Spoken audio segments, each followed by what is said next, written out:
ഈശോമിശിഹായ്ക്കും സ്തുതിയായിരിക്കട്ടെ. ജഡത്തിന്റെ വ്യാപാരങ്ങളും ആത്മാവിന്റെ ഫലങ്ങളും. നിങ്ങളോട് ഞാൻ പറയുന്നു, ആത്മാവിന്റെ പ്രേരണ അനുസരിച്ച് വ്യാപരിക്കുവേൻ. ജഡമോഹങ്ങളെ ഒരിക്കലും തൃപ്തിപ്പെടുത്തരുത്.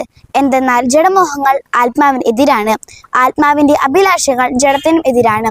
അവ പരസ്പരം എതിർക്കുന്ന നിമിത്തം ആഗ്രഹിക്കുന്ന പ്രവർത്തിക്കാൻ നിങ്ങൾക്ക് സാധിക്കാതെ വരുന്നു. ആത്മാവ് നിങ്ങളെ നയിക്കുന്നെങ്കിൽ നിങ്ങൾ നിയമത്തിന് കീഴല്ല. ജഡത്തിന്റെ വ്യാപാരങ്ങൾ എല്ലാവർക്കും അറിയാം. അവ വ്യഭിചാരം, അശുദ്ധി, ദുർവൃത്തി, വിഗ്രഹാരാധന, കോപം, അസൂയ, ഭിന്നത, കലഹം, മാത്സര്യം, മതിരോത്സവം ഇവയും ഈദൃശ്യമായ മറ്റ് പ്രവൃത്തികളുമാണ്. ഇത്തരം പ്രവൃത്തികളിൽ ഏർപ്പെടുന്നവർ സ്വർഗരാജ്യം കൈവരിക്കുകയില്ലെന്ന് മുൻപ് ഞാൻ നിങ്ങൾക്ക് നൽകിയ താക്കീത് ഇപ്പോഴും ആവർത്തിക്കുന്നു.